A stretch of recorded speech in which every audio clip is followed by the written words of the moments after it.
Okay, then we are ready. So first of all, I would like to invite the jury members at the first row, maybe.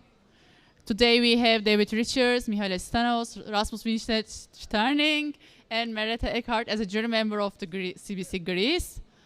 And also we have 5 startups, and we are very excited. I would like to mention about a little bit rules. For startups, we will have 3 minutes to pitch, and for jury members, we will have 2 minutes to Q&A. And the first startup is Plieno Energy, and stage is yours. Here's the pointer. So, hello from my side. I'm Zabia Kalogridi from Plieno Energy.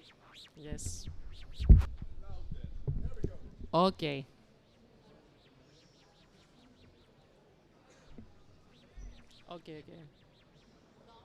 Okay. So, have you ever imagined living in a place where all the energy you need is stored in its walls?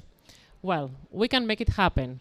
Our innovative energy storage solution empowers users to reduce energy cost by 30% without any compromise in terms of aesthetics and available room space.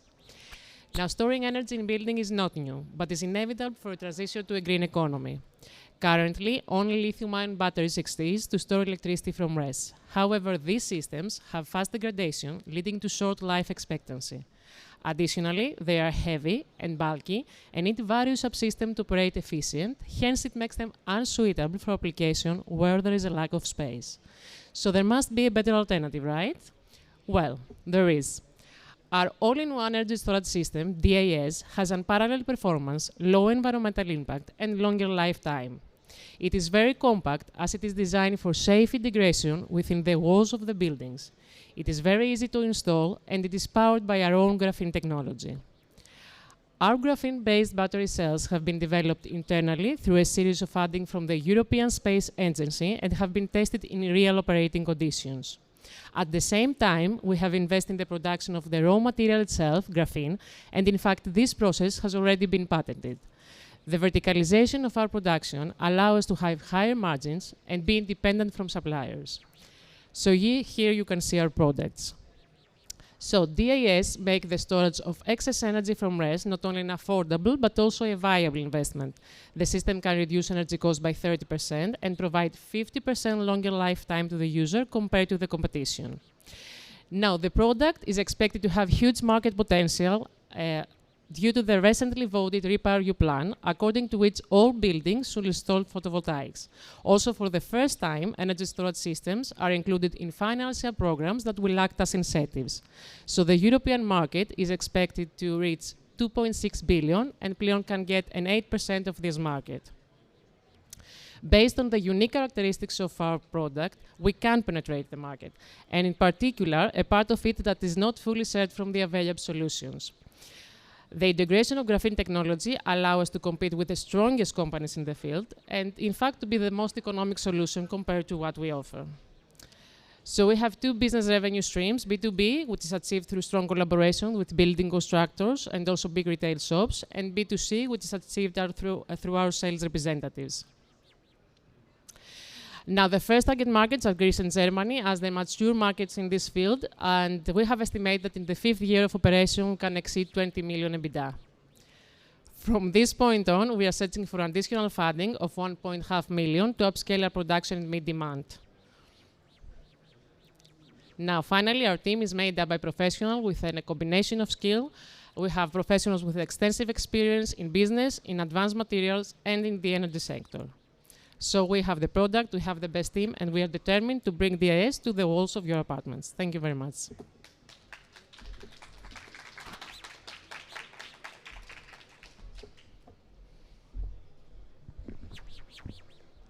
So the product is already in the market?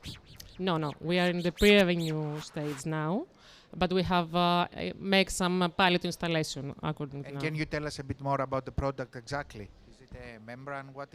How? Okay, I don't know if, okay. So the question was more about the product. Product, okay, product itself. So it's an energy storage system. So that means that it's a box that contains integrate inside everything that you need to store electricity from RES and for the grid. So it has the batteries, it has the inverter, the charge controllers, the AC/DC converters, everything that you need. It's plug and play, so it has one output, one input. It's very easy to install to all type of buildings.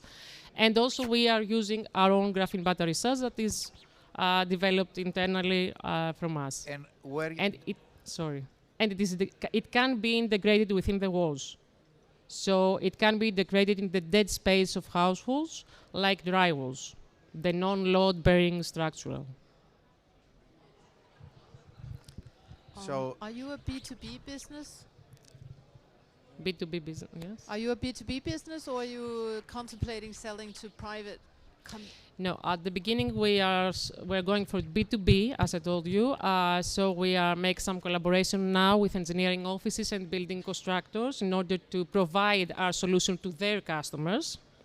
But at the future we will also have B2C, so we are going to direct sale to the end user, which is the apartment owner or the tenant of buildings. But the installations will be made from certified installers. Still, to me, it's not clear. You are a storage system. Yeah. So where do you get the power, the energy? Are you from connected RES? to the... Yes. The storage, the system is connected to the grid, so you can store electricity from the grid, You have an and also agreement from RES. From ADMIE. How you gonna go to the grid? We have. How do you mean how we're gonna? Πώς θα μπείτε στο grid? Έχετε σύμβαση με τον ADMIE? It's like every battery. So yes, we have make some contacts with ADMIE. We can just connect to the grid. It's through the new PPA. You need to find the customer and provide the customer to the ADMIE. Yes. To the yes, ADMIE, yes. so to connect you with the grid. Yes. Okay. So when you have low energy prices, you load the battery and then you consume. What? Sorry, I didn't. So the advantage of having a battery at home would be that you can load the battery when prices are low and consume whenever you want. That's the idea, right? Yes, and also if you have photovoltaics, that will be we will all have to have photovoltaics in our buildings until 2030. You will also have self-consumptions. So just a typical household of 4 kilowatts with 4 people, they can save up to 10 to 12,000 euro per year. That's with combined PV with solar. And are you looking for companies? You don't have parks. You will go and make some deal with park owners. Yes. Do you have any on the pipeline? No, until now we just collaborate with some small engineering offices in Greece and 2 in Germany, because we have also our first subsidiary there. And they have included our product in 5 of their projects. Okay. But so what is the innovation? Do you taking the compartments and you building the storage? That's the first. Yeah. Because it's space efficient.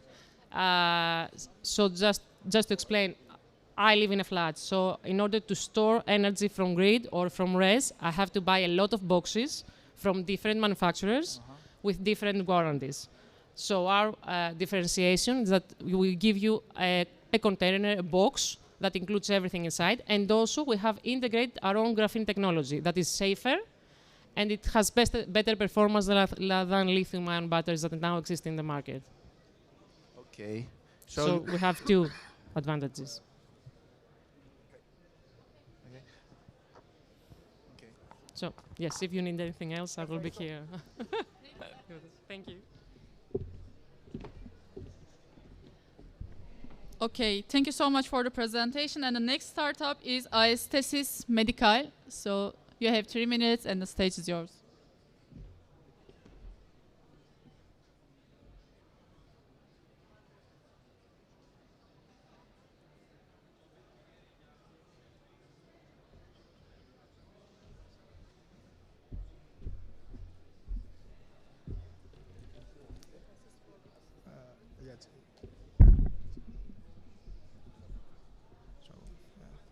Sure.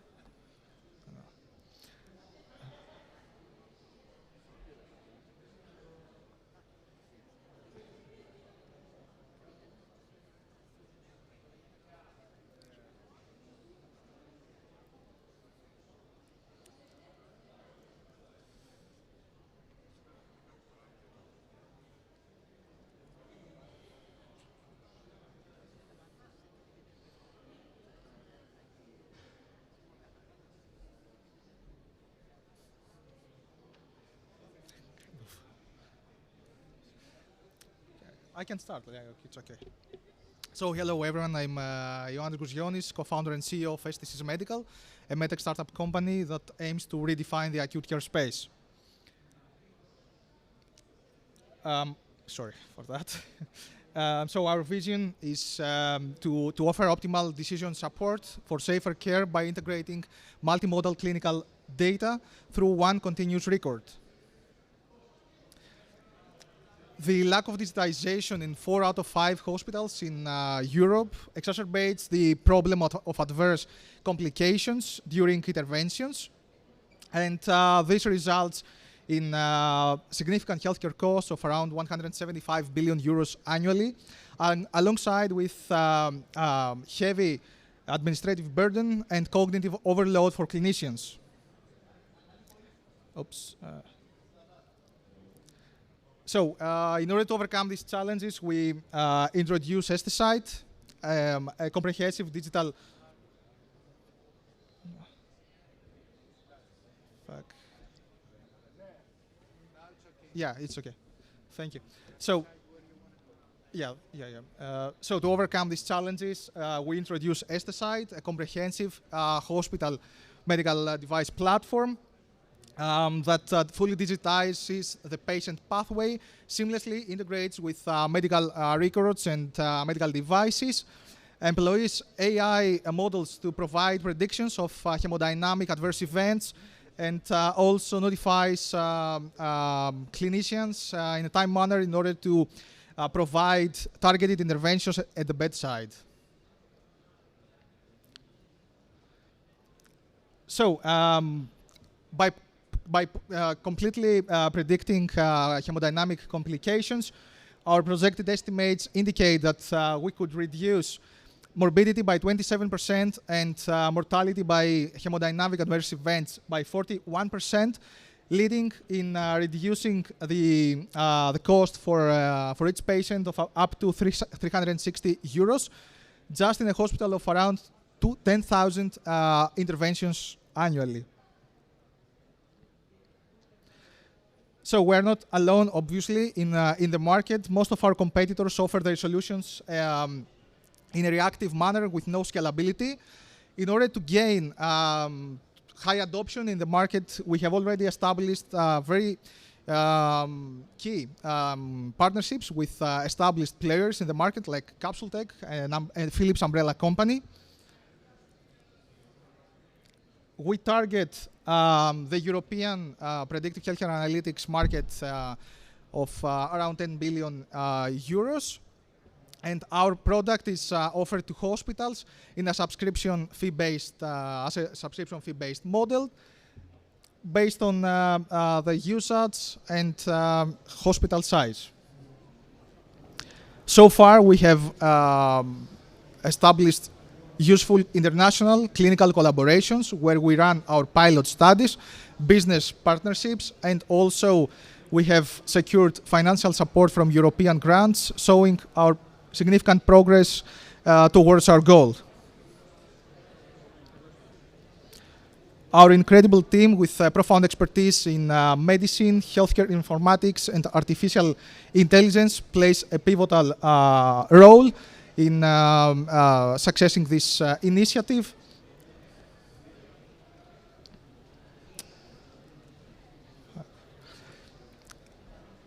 Being in a highly regulated environment like the one of medical devices, we have decided to go on at first with our digitization and data decentralization platform in the fourth quarter of 2024 in order to get traction and, of course, get some first customers, hospitals.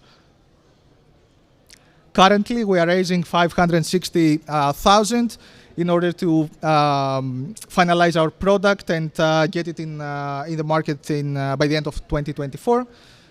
We are STCs Medical, and we believe we are the next big thing in acute care. Thank you. So you need another 2 years to have the first MVP of the platform? not an MVP, a commercialized version, a commercialized product. And Yes. what exactly this platform would do? Because to me it's not clear. It digitizes operating theaters, intensive care units, and the general wards, and also decentralizes data silos. Currently, in hospitals, we have multiple electronic systems, and data are centralized only in these hospitals. So third-party companies, let's say pharma companies, they cannot perform any type of actual So the studies customer there. is the hospital, The customer is the hospital, and exactly. is optimizing the operation of the. At the first point, surgeries. it optimizes the data. The data. We digitize data and we create a decentralized platform for the data. Can you be more specific on the data, of the availability of the beds, the how many? Clinical data like patient vitals, lab results, imaging data, all of them. Currently, Europe is like regarding digitization is like in a very low level. Just 20 to 25% of the hospitals in Europe are digitized. So most of them are in paper-based format, apart from some Nordics country and Netherlands and UK, some of them. So there is a huge problem there. Like this is the first one we tackle alongside the data decentralization is very critical. It's not just digitization of data, it's also decentralization of data in order to allow to third-party players like big pharmas to perform actual clinical studies in these hospitals. And in this way, the hospitals can gain, of course, revenues, not just by the operations, but also from such clinical studies. And for countries like Greece and other like Southeastern European countries, this would be really helpful, I would say. But the dashboard you showed seemed like a really much a here and now thing from an ICU. Like you can imagine, you had 150 patients in an ICU, and you had this dashboard. Yes. So here it clashes a bit with this removing paperwork and giving data to the pharma, because it looked like something that would be, someone on guard, wouldn't know which patient to go to, and not really something about. The dashboard that I showed before, it's for the ORs and the ICUs, so that the clinicians will be able to monitor and visualize patients' data in real time from any single point inside the hospital, not just from like next to the bed or inside the OR. So it's both here and now in the ICUs, and it's also post data for improving the care, etc. on the long term. Yes, exactly. Where are you going to find the data now to pilot and grow? Currently, we have active collaborations with 4 Greek hospitals and 1 in Netherlands. So we have collected so far around 10,000 patients' data that are going also to be used in the next version of the product, that is the AI module. But this is highly regulated, so we haven't moved forward with this at the moment due to the long time to the market and high risk and all this stuff. Who's your competition? Our competition at the moment are companies like the ones that I showed you. Like Edwards Lifesciences is like the biggest competitor at the moment. Also, Capsultech, that I mentioned it before, is also a competitor, but we have tried a lot to turn them in our partner. So we have an established MOU with Capsultech, because they are under the umbrella of Philips Healthcare. They are established in the market, and side to them, we are also going to gain some traction and get into hospitals. They are also going to gain revenues and stuff from us. So it's a win-win collaboration, I would say. How long have you started From 2021. We have started first with the AI part, but as first-time startuppers, we've seen on the on the road to the market that AI in healthcare and in hospitals specifically, it's not an easy thing to do. Regarding the regulations, mostly when you have to perform clinical trials in order to clinically validate your product, needing around 5 million to do so, based on also in Greece as a startup, that it's a no-go. It's a no-go. And the hospitals you have now with the patients are public or private hospitals? We have 3 public university hospitals in Greece, 1 public university hospital in Netherlands, and 1 private Greek hospital in Athens. Thank you. And the third startup is Vivestia, the reality booking platform, and stage is yours. Hi, hello, hi. Yeah, I can't wait.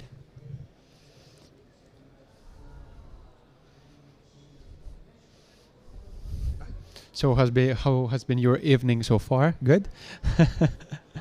Up. Okay, that's good. I'll try to elevate it a bit more. Great. Are we good to go? I think, yeah. So hi, my name is George Kondaxis, and I'm the CEO and co-founder at Vivestia. At Vivestia, we're leveraging virtual reality technology to ensure and validate your next summer vacation accommodation. Well, let me just tell you a story of how everything started. It was back in Prague, me and my co-founders, we had a really bad experience booking a really nice property through a well-known booking platform. When we turned the key to the actual property, it was quite a disaster. And I believe that at some point in your lives, you have felt exactly the same thing. So yes, indeed, there is a risk of online choice. Give me a second just to... Yeah. Pictures and videos do not convey the right information. This is what you see online through a really nice picture, but when you turn the key to the actual property, it's quite a different story. That leads to frustration, disappointment, and even, did I pay too much for this property for my summer vacation? And I truly believe that a lot of you have felt it at some point. At the same time, we found out that virtual technology can help us minimize this risk and present the property in the real deal. And yes, VR is growing fast. It is a wave that we can climb right now. Did you know that 10.2 million virtual reality tours are live? However, they're scattered on the internet, difficult to find, and of ambiguous quality. So at Vivestia, we're trying to make VR accessible to every traveler. And we collect all the VR data, we validate the quality, and we use a traveler-friendly UX, and then we list all those models to our booking platform. The only 100% virtual reality content-based booking platform in Europe. At the same time, we're using an API connection to contribute and distribute this content to other travel agencies. So our business model has two different revenue streams. The first is the commission-based. We take 12.5% commission from each booking, generating 50 million by 2027 from bookings. The second one is the API connection, where we charge per click, and it's going to we're estimating 18 million by 2027. Our status quo right now, we're double award winning of Capsule T, is the accelerator of tourism travel tech in Greece. So we're double award winner there. We have been one of the best content creator in Greece with regards to VR technology, with big corporations with well-known platforms and international brands like Crown Plaza, Miraggio and such. Our API is ready to gather the content and distribute it, and our booking platform is ready this summer to receive the first bookings. So far, we're more than 400 rooms in our booking platform, 14 different destinations across Greece. However, we're pre-revenue when it comes to the booking platform. As I said, it's launching this year. The team comprised of me and Andreas Guinness. We're both co-founders, and we have a vast experience in creating new products in multinational companies and marketplaces. However, we have a team of students and part-time personnel who help us with this vision of ours. So what we are asking right now is actually 500,000 euros to do what we believe we should do. Finalize our booking platform, hire new talent to expand as fast as possible, and then, of course, advertise our marketplace, because it is our marketplace after all. So if you believe that the VR is the next big thing in the travel tech and can help you understand the next property of your summer vacation, please, let's talk a bit further. Thank you very much for your time. Can I ask you, sure. Just as videos and photos can be deceiving, as your example from Prague, yeah, so can VR. How do you make sure that the VR is a true expression of the RR, the real reality? So when we're talking about VR, there are three different of virtual reality technologies. Is the full immersive, which is fully digital, it's not a real thing. Is the mixed VR, which is something in between, and the VR, virtual reality. So what we explained, I mean, what we're talking about is virtual reality. So there's a crew of people going to each property, they scan the property, the live property, the actual property, and they combine those pictures, and we create this virtual reality content. Now we do it through our own partners and 24 more partners around Greece. However, to expand that, there is a version that someone from their phone now, they can create the VR of their house, of their property by themselves. What we do next, we validate this content, the quality, that it's the right one, it's the right property, and then every year we go back to the property owner and we reassess the quality of the VR, and we say, have you done any changes to the property? If yes, have you depicted it in the VR? Have you updated the VR? So every time, every year, every season, we have the exact replica of the property in the digital world. Can I ask you, what is the difference between the 360 camera panorama and this, what you say, virtual reality? It's amazing question. And also, do you need a specific equipment as a user, like VR goggles or anything? Exactly. So to answer those two questions, first of all, 360 photos are just static photos that you cannot do anything. It's not immersive. VR is a new technology that can help you, actually gives you a flexibility to go around every small door, every small room of the property, fully immersive. It's not static, it's dynamic. It's like a real organism. You can go wherever you want, do whatever you need, and you're not, let's say, you don't have any borders of what you can see and explore.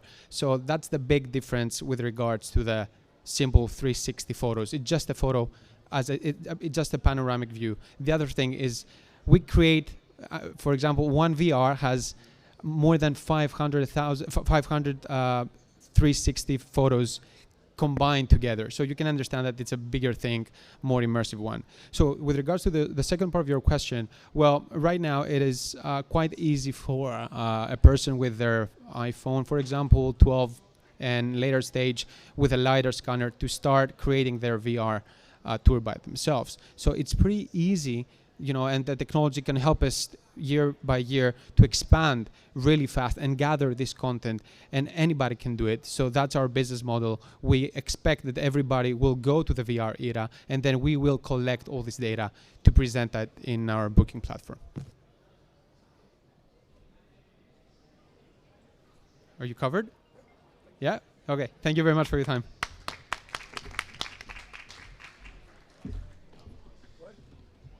Thank you so much. The next startup is Klesto, and stage is yours.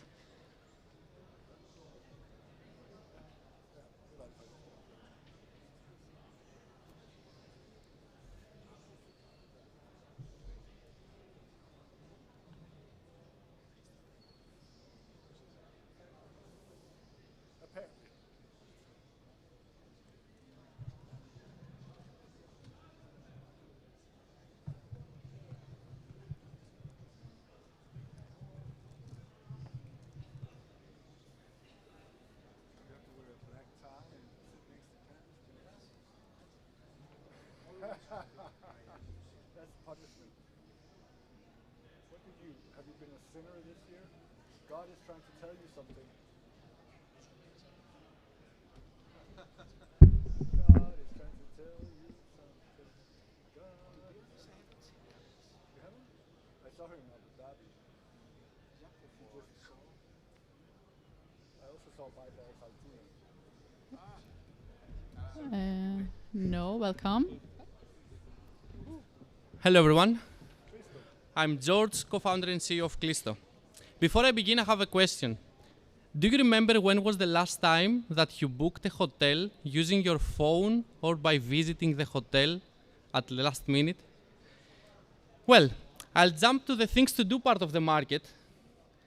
We're talking about $500 billion being spent in things to do, tours, experiences, activities, awesome and memorable things that the traveler does at the destination. But only 12% out of those are done in an online way about marketplaces, OTAs like V8 or Get Your Guide, Expedia. The remaining part of the market is actually manual.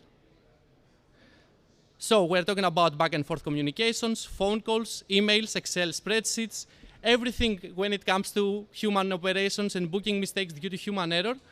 And of course, what we suggest is actually automating all these processes, streamlining the fleet management, resource management, equipment and personnel operations, and orchestrating everything when it comes to documentation, accounting, etc. We're actually focusing in the 20%, the most memorable 20% of the market, tours, experiences, starting from the resource-heavy part of the market, sailing, that they have their fleet, they have their skippers, transfers and car rentals. Oops, sorry about that.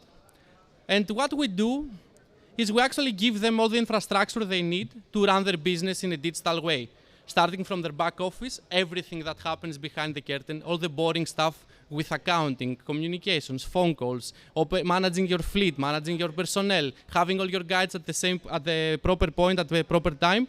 And of course, we give them all the digital tools they need to sell online, like the booking engine, channel manager to connect with big players in the market, B2B intranets to activate the network of travel agents, infrastructure to connect with hotels. We give them all the tools they need to compete with big companies.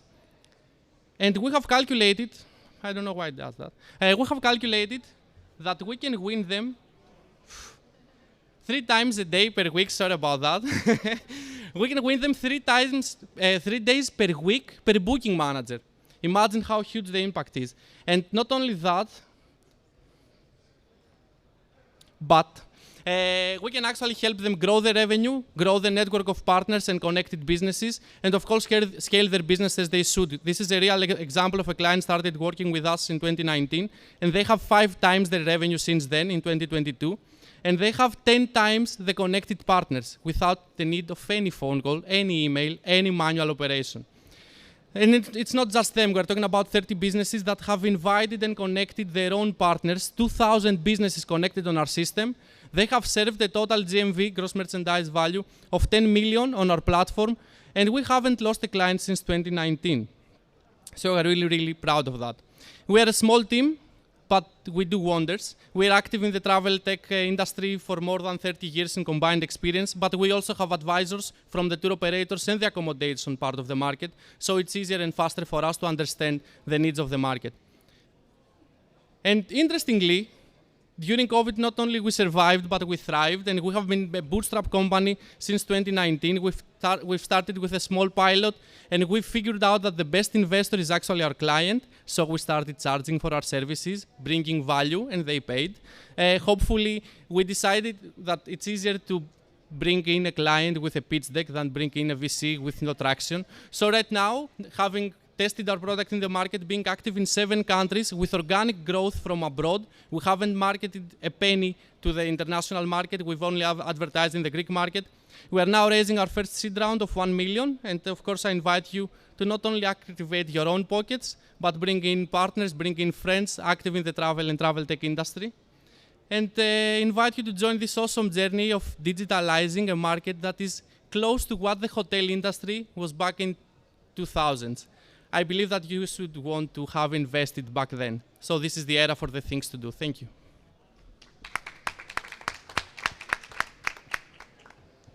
How much revenue you have right now? We closed 2022 with 200K of gross revenue, and we are already tripling year to date comparing to the previous year. So we're at around 70K already.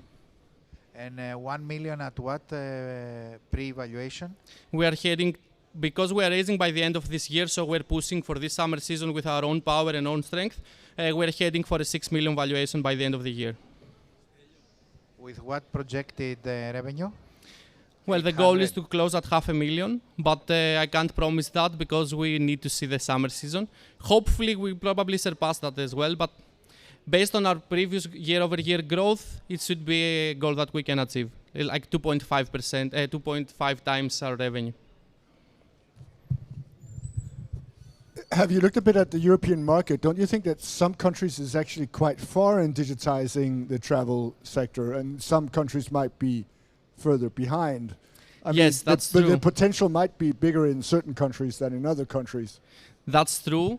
The saying in the travel and travel tech part of the market is that you raise money from the US and you spend them in EU. So that's the plan for us as well.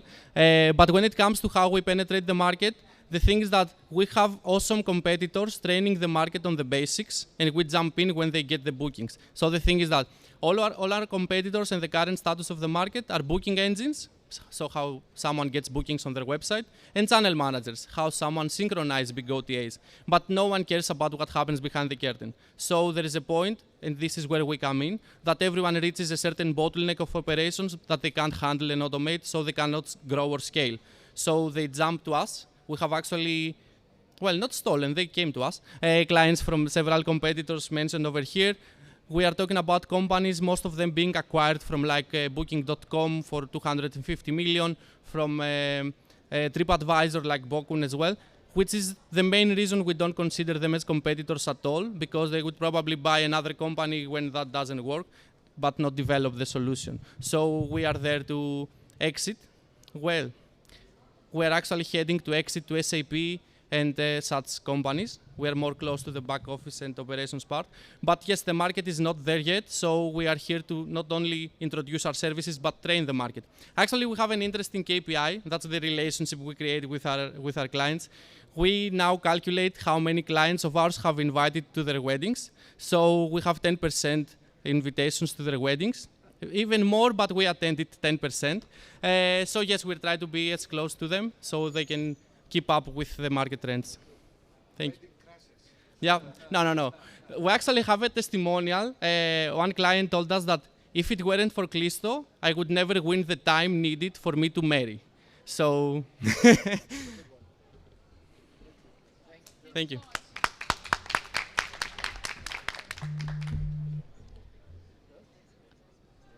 And just waiting for a second. And the next startup is Mood for Desire. And we are waiting just for the setting up the presentation, but stage is yours.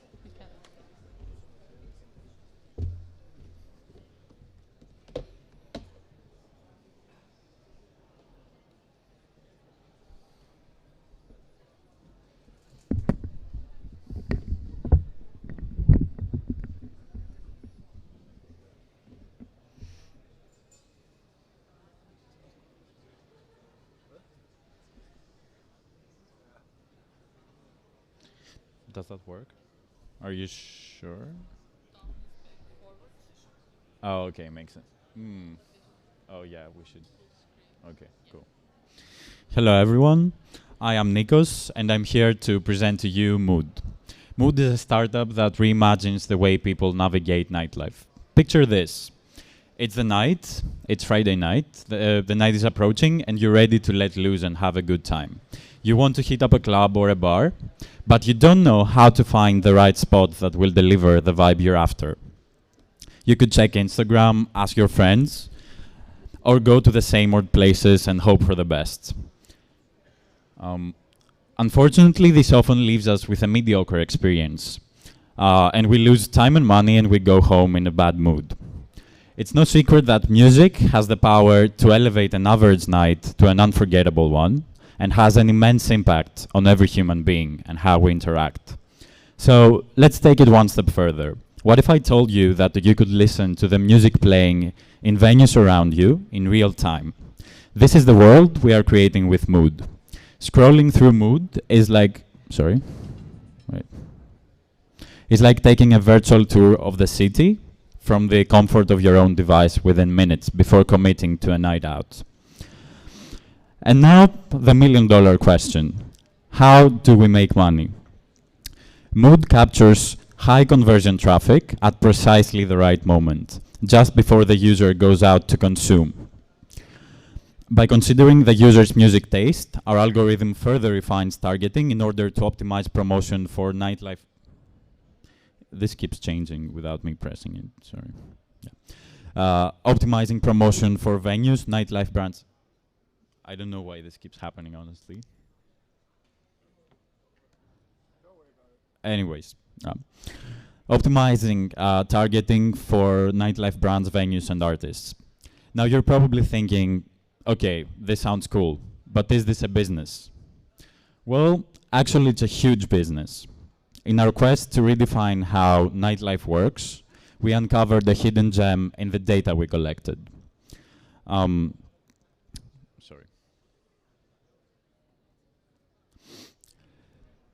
music data collected from venues has the power to reshape how public performance royalties are distributed, and thus facilitating fair and transparent payments for artists, labels, and I'm sorry, this is not working. I'm just giving up on that. Facilitating fair and transparent payments for labels, artists, and rights holders. This way, we can resolve one of the billion-dollar, decades-old challenges of the music industry called the data gap. Now, if we had to list the reasons why one should invest in us, number one would be our incredible team. We are 5 passionate, high-performance engineers that combine technical expertise with business acumen and creativity. But most importantly, we are the perfect founder's product fit. So far, we have successfully developed our music tracking solution and tested it in over 50 popular venues in Athens. Our app has organically gained more than 10,000 users within a couple months. And looking ahead, our roadmap for the coming year focuses on optimizing our processes, maximizing scalability, and acquiring users within Greece to lay the groundwork for global scaling. We recently closed our pre-seed financing round of 250,000, and we are aiming at closing our next financing round within 12 months for today. So join us in this exciting journey by investing in Mood. Thank you. So questions? Yeah. Can I ask you how? It seems to me that you are reliant on people out there to actually provide you the information real life, or how would you access that information? Okay, that's a very good question that we get a lot. Actually, we have many sort of redundant ways for getting the data. Up to now, we have used hardware installed at the venues. But of course, we actually hate hardware because it's not scalable. Now we are gradually phasing to software. We install software at their laptops or at the DJ's laptop or simply at the DJ's phone. And DJs, by getting exposure through the app, are incentivized to provide us with that data. But on the very long game, we also want to onboard the users into that. Use their microphones. How many markets have you tried so far? Just Greece, and actually we are planning for the next 12 months, which is our runway with the current funds, to stay within Greece in order to optimize everything and be as ready as possible to scale afterwards, after we raise our next round. Are you also making arrangements with the redistribution of payment for the musicians? I'm sorry, I'm not sure I understood your question. You said that now this is an accurate take of what music is actually being played. Mm-hmm. So therefore, also a more accurate way of finding out what you should pay to what musicians. So I'm asking, is that part of your business also, or is that sort of a side business, or how does that correspond to what you are? Yeah. Actually, our business model relies on 2 pillars: traffic monetization and data monetization. Data monetization is mostly focused on royalties. So this is exactly what you described. We can either approach CMOs, the organizations that distribute the royalties, and tell them, look, here's the data, take it, and do your job properly. But another way would be to go directly to the publishers or the labels, the artists themselves, the rights holders, and tell them, look, you are losing all this money. Your music is playing everywhere in nightlife, but you're only making a tiny fraction of that because there's no way to measure it. So take our data and go and ask for what you deserve.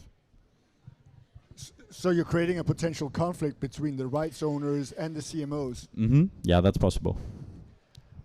But also that would mean that when the clubs realize that you're creating a hassle for them, they will kick you out. That is a great question. And actually, let me describe this process a bit better. The clubs and the bars pay based on very objective criteria. So how big your venue is or what type of venue it is. If you play Marinella, it doesn't change anything. If you play only Marinella all the time, you don't need to pay more. You pay the same. The only thing that changes is how this money is distributed afterwards. Mm-hmm. And in fact, if we give the playlists to the venue and the venue gives it to the organization that collects the royalties, they get a tiny discount, so they are incentivized to do so. Mm-hmm. Plus, on top of that, usually venues, first of all, we're being totally transparent with venues regarding that.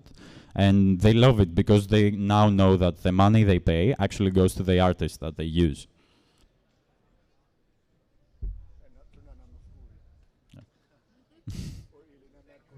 Thank you.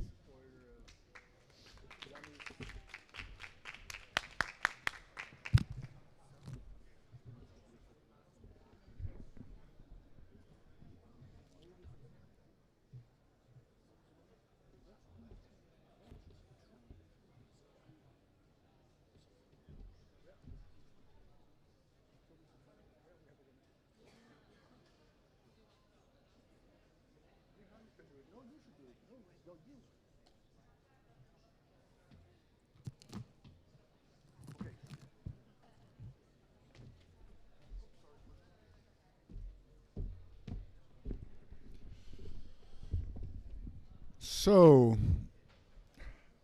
my name is Rasmus. I'm from Denmark. And for the last 11 years, I've been running something called the Creative Business Cup, a competition for startups from the culture and creative industries, so music, movies, gaming, etc. And that started in 2012 as a competition, and now it's become a network of partners that do the competition. I would say that's a side hustle now.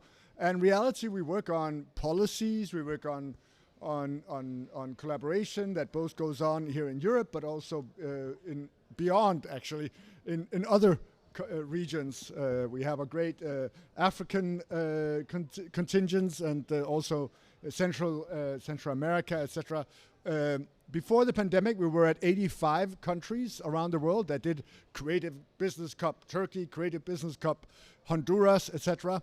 Here post-pandemic, we're about 50, 55. So, but still, all the partners work together on trying to unleash the potential of the creative industries.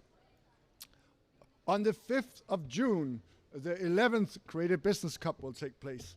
And we expect 50 startups from 50 countries and other startups as well, and many investors, and also some great distinguished jury members, such as someone called Michalis Stangos from MSCOM. He will be there.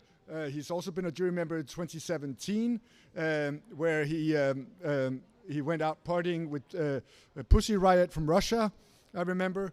And we have also the founder of Miro, you know Miro. Miro actually also competed in Creative Business Cup in 2014, and we thought, who wants to use digital post-it pads? You know, so they didn't do very well. Now, of course, Miro is doing really well. And we also have the head of one of the leading organic cosmetic companies, Lotte Thyssen-Koffa from Latvia. She founded Madara in 2006, and now it's she's now on the Nasdaq, and she's really she has also launched some other startups with her funding. Yes, so the winner will come to Copenhagen on the 4th and 5th of June, meet all these investors and startups, etc. And we are really happy to have been working with MSCOM and Industry Disruptors since 2012, and we continue doing that. And thank you for that collaboration. Also, when it comes to food, the Future Agro Challenge. And the startup that will go to Copenhagen that should prepare and pack the toothpaste and toothbrush will be the startup called Mood. So congratulations, come up here. Now I should have a diploma and some flowers and everything, but of course, because of sustainability, we're just going to shake hands and have a picture taken. So congratulations, good job. So come on, let's take some pictures and let us all go viral. Come here. The jury also. Let's have the jury up here. And Melissa, of course. In the middle. One step down. Now we're ready for